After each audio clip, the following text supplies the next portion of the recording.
Okay. The dead cannot appear to be hurt to have a life.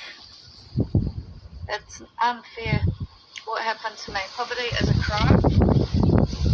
It is exile because I have no rights to anything or any social inclusion.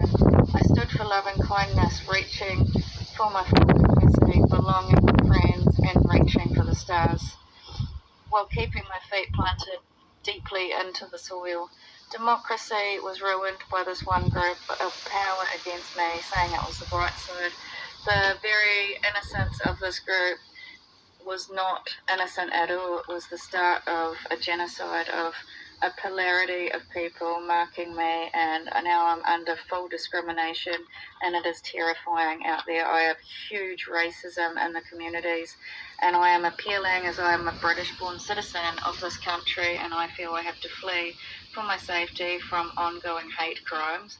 And the thing is they've built a system of social injustice and social inequalities, which I feel and I'm appealing for, because the thing is when there's income inequality, racism, gender violence, unequal access to education, health problems, beauty, honest housing and homelessness, criminal justice inequalities, it's a battle to be heard, or any equal rights. And it's constant narcissism abuse. I've got these books of the people blacklisting me, making me a complete opposite character. So whatever I am saying on my CV, or however I connect with people emotionally, which I do, I emotionally connect.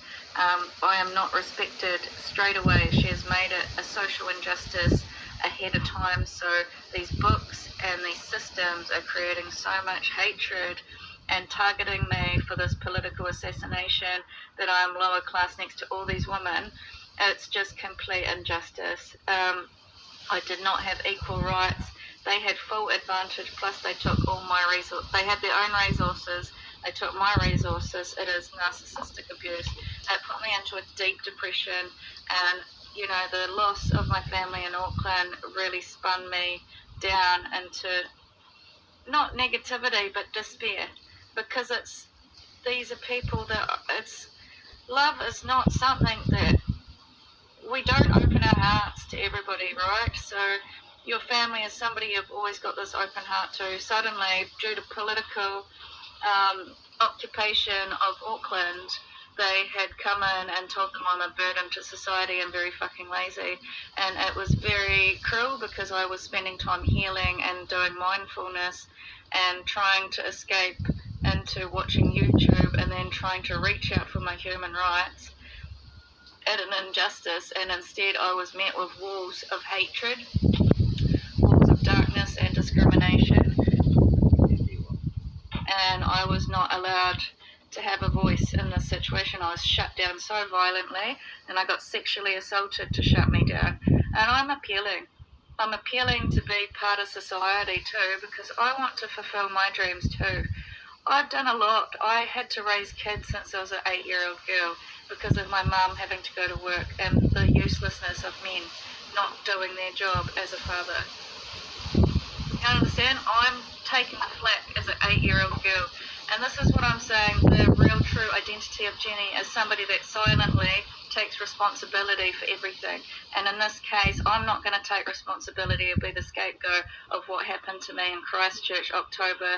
This terrorism, this sexual assault, the violence that happened to me, the ongoing persecution, these videos of me having a PP to hold hostage that I'm a transsexual, to hold power, because that's violence. You cannot come around with your social class of lovers, loving each other with your muscles and your bikinis and saying this is true love, as you're secretly bombing sexually violent videos of me.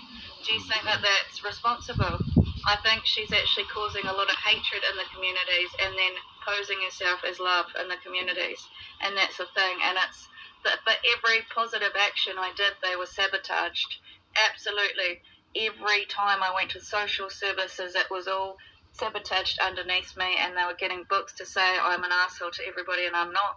There is proof of the past of a lot of reviews that were bad about me online, and people were saying that it wasn't anything to do with me, it was people I don't know. And so that caused a lot of discrimination as well, and a lot of prejudice